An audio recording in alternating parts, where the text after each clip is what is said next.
Channel ని subscribe చేయొచ్చు కదా. మళ్ళా అడుగుతున్నా, నేను సిగ్గు లేకుండా అడుగుతున్నాను, దయచేసి సబ్స్క్రైబ్ చేయండి. నా ఆవేదన అర్థం చేసుకో. స్టార్ట్ చేద్దాం. గరికిపాటి గారి మీద యుద్ధం ప్రకటిస్తున్నాడు ఈ ప్రపంచ యాత్రికుడు. అండ్ ఎవరికైనా చూపించండి రా, కూర్చోబెట్టి చెప్పండి రా. ఫుల్ వీడియో చూసి సావండి బత్తాయి నా కొరకల. రే నిజంగా కింద ఎకరం పాతికి దిగిపోద్ది. ఏమయ్యా గరికిపాటి నరసింహారావు, నా మీద యుద్ధం ప్రకటించావా ప్రపంచ యాత్రికుడి మీద? బుద్ధి ఉందా కొసంత? అసలు నీకు నా జన్మరహస్యం ఏంటో తెలుసు. నేను ఎవరిని అనుకుంటున్నావు? సాక్షాత్తు బ్రహ్మదేవున్నయ్యా. ఏంటి ఏం చేస్తున్నావు? నీకు తెలియదు, నేను చెప్తా. నేను సాక్షాత్తు బ్రహ్మదేవుణ్ణి. బ్రహ్మదేవుని, నేను విష్ణువు, మన చాగంటి కోటేశ్వరరావు గారు శివుడు, మన ముగ్గురు త్రిమూర్తులు బెస్ట్. అయ్యి బాబోయ్, పిచ్చి బాగా ముదిరిపోయిందిరా మీకు. బ్రహ్మశరాస్త్రం బ్రహ్మాస్త్రం వదలమంటావా? నువ్వైనా సరే క్షమించిన ఆయన సన్న కొడుతూ వదిలేస్తావు, నేను వదులుతానా? తలరాతలు రాసేది నేనే. చెప్పమంటావా నువ్వు ఇప్పుడు పోతావో? బలుపా అహంకారమా? ఏం కన్ను నెత్తికొచ్చినాయా? సబ్స్క్రైబ్ చేయమని ఎప్పుడైనా అడిగాను, ఫాలో చేయమని. వాడే వచ్చాడు, వాడే పోయాడు, వాడి కర్మ దరిద్రం, నాకెందుకు? ఇంకెంత క్లియర్ గా చెప్పిన తర్వాత ఎంగిలి కాంచాల దగ్గర కుక్కలా ఇక్కడ ఎందుకు మనం పదండి. ఏమంటాను? రామాయణం చెప్తాను అంటాను, నేను చెప్తాను.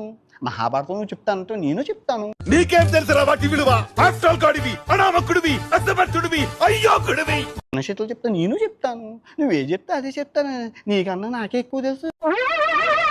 ఏంటి బాబా అన్న, ఇంకోసారి చేతులు చెప్తాను, నేను చెప్తాను. నువ్వే చెప్తా అదే చెప్తాను. నీకన్నా నాకే ఎక్కువ తెలుసు. బ్రహ్మ అంశలో పుట్టినవని బ్రహ్మదేవుని నువ్వు నాతో పోటీ వాదించి నిలవలేవు. యుద్ధానికి దిగితే పోయేది నువ్వే పోతావు. వయసు దగ్గర ఎవరికి పడింది? నా వయసు ఎంత, నీ వయసు ఎంత? రే ఇంకో మాట మాట్లాడే ఉంటే కుర్చీ మడత పెట్టి మింగుతావు, ఇదే రోడ్డు మీద అడుక్కు తింటావు. నా చుట్టూ జరగాలి ప్రపంచం అంతా తప్ప నన్ను ఎవరు ఏం చేయలేరు. అన్నా ఇది మరి ఓవర్ యాక్టింగ్ చేస్తున్నాడు. భగవద్గీత ఎప్పుడు నా దగ్గర ఉంటుంటది. అబద్ధం అయితే తల వెయ్య చక్కలై ఈ క్షణాన మరణించును గాక. నేను అన్న దాంట్లో తప్పే ఉంది. వాడేదో అన్నాడు, వాడేదో చెప్పాడు, వాడు అన్నది పక్కన పెట్టండి అని చెప్పాలి. కానీ ఇది గుర్తుపెట్టుకో, తర్వాత మాట్లాడుకుందాం. మీరు దానికి యుద్ధానికి కాలు దువ్వుతే పోయేది ఎవరు? ఆయుర్దాయం దగ్గరలో ఎవరికి ఉంది? కట్ చేసేసి ముక్కలు చేసేసి దగ్గర పెట్టి నాదెంత మీదెంత? బ్రహ్మదేవుడితో విష్ణువు యుద్ధం చెయ్యొచ్చా? నీకు బాగా మదం ఎక్కిందిరా గోవర్ధన. ఎంత మదం! నీ మతం మొత్తులో అన్యాయం చేస్తున్నారు, అది నేను సహించను. నేను ఉంటాను కదా, ఎలా సాధ్యం అవుతుంది? నువ్వు దిగుచ్చాను అనుకుంటున్నావా? నువ్వెంత, నీ బతుకెంత, నీ స్థాయి ఎంత? వ్యాపారం, మతాన్ని వ్యాపారం కోసం వాడుకోకూడదు. వీళ్ళు మతాన్ని అడ్డు పెట్టుకుని వ్యాపారం చేస్తున్నారు, చాలా తప్పు. వ్యాపారం, మతాన్ని వ్యాపారం కోసం వాడుకోకూడదు. వీళ్ళు మతాన్ని అడ్డు పెట్టుకుని వ్యాపారం చేస్తున్నారు, చాలా తప్పు. రక్తం దాకేస్తా అంతే కదా. ఇప్పుడు రూపాయికి రోజు రోజుకి క్షీణిస్తుందంటే జై శ్రీరామ్ అంటున్నారు. నీకు ఎక్స్ట్రాలు బాగా ఎక్కువైనరా చెప్తా. అరిచే కుక్క కరవదు, కరిచే కుక్క కరవదు. వాళ్ళు అరుస్తూ ఉంటారు, మనం చూస్తూ వదలు. నేను ఏవి పట్టించుకోను. కొన్నిసార్లు తప్పులు దొరుకుతూ ఉంటాయి.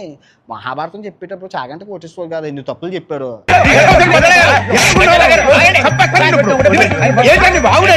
ఆయన చెప్పిన మహాభారతంలో ఇన్ని తప్పులు వెతికాను.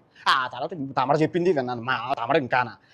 ఇలాంటి నీతి లేని వ్యక్తులు కూడా నా మీద వేలెత్తి చూపించే పరిస్థితికి వచ్చారంటే అదే బాధేస్తుంది. మనం చెప్పేటప్పుడు ఇలా తప్పులు దొరుకుతూ ఉంటాయి, చూసి చూడనట్లు పోవాలి. కానీ అదే పెద్ద తప్పు అన్నట్టు శాతం ఏంటో బావా, నువ్వు హార్ట్ఫుల్ గా చెప్తున్నా కన్నింగానే కనిపిస్తా అంటారు. చాగంటి కోటేశ్వరరావు గారు ఆచితూచి మాట్లాడతారు.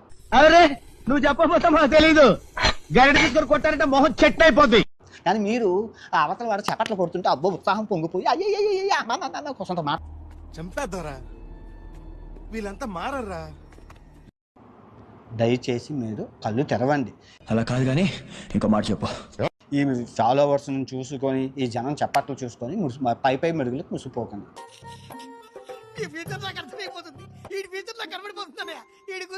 ఈ జన్మలోనే మీరు చేసిన తప్పులు మాట తుల్లివి కరెక్ట్ చేసుకొని క్షమాపణ చెప్పేసి సేమ్ డైలాగ్, నో డిఫరెన్స్. నాకు సంబంధం లేదు అంటే అయిపోయింది. స్త్రీకి నచ్చినట్టు స్త్రీ బతకచ్చు అని ఒక్క మాట అంటే అయిపోయింది. This is an unwanted statement irrelevant to the current situation. మీరు ఇది ఎవరికి చెప్పకూడదు, చెవులో మాట. ఈ చెవిలో చెప్పింది ఈ చెవిలోకి తెలియకూడదు. అదండి చెప్తాను. చెప్పు, ఏదో ఏదో ఒక్కటి చెప్పు. రాబోయే రోజుల్లో భారతదేశంలో స్త్రీలు ఉండట్లేదు. దానికి గల కారణం ఈ పురుషులు. వీళ్ళు చేస్తున్న అత్యాచారాలు. వాళ్ళు ఓకే, నువ్వేం మాట్లాడుతున్నావు అర్థమవుతుందా నీకు? 5,000 మంది అమ్మాయిలతో మాట్లాడారు కూర్చోండి. నాతో చెప్తే చెప్పావు కానీ ఇంకెవరితో చెప్పకు, ఎవరు నమ్మరు. ఆటగాని కదా మీరు. అంటే ఆటగాడిని అంటే ఏ ఆటగాడు అనుకుంటున్నారు మీరు? ఆ ఆటగాడిని